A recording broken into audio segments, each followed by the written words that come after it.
আসন্ন ত্রয়োদশ জাতীয় সংসদ নির্বাচনকে সামনে রেখে বগুড়া ৪ কাহালু নন্দীগ্রাম আসনের অন্তর্গত কাহালু উপজেলার জামগ্রাম বাজারে রাষ্ট্রকাঠামো মেরামত ও তারেক রহমানের স্বপ্নের বাংলাদেশ বিনির্মাণের ৩১ দফার লিফলেট বিতরণ ও ধানের শীষের গণসংযোগ চালিয়েছেন কেন্দ্রীয় ওলামা দলের সাবেক যুগ্ম আহ্বায়ক ও আসন্ন জাতীয় সংসদ নির্বাচনে বগুড়া ৪ কাহালু নন্দীগ্রাম আসনের বিএনপির মনোনয়ন প্রত্যাশী সাবেক উপাধ্যক্ষ আলহাজ মাওলানা ফজলে রাব্বি তোহা।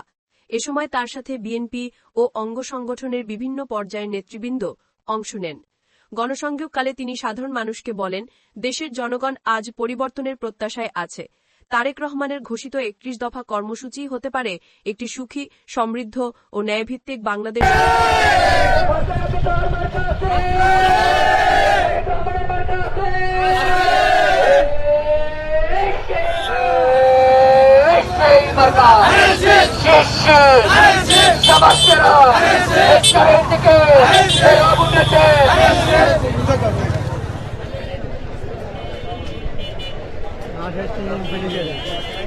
মার্কা আছে, গ্রামবাসীর মার্কা আছে, তারেক রহমানের মার্কা আছে, সেই মার্কা বাচ্চারা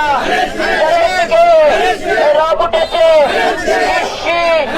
বাচ্চারা উন্নয়নের ২৬ সালের মার্কা।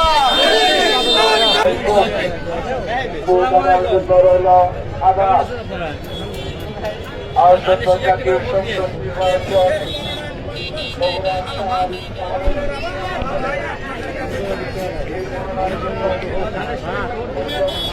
ভালো ভালো আরে হাটে বাড়ি এখন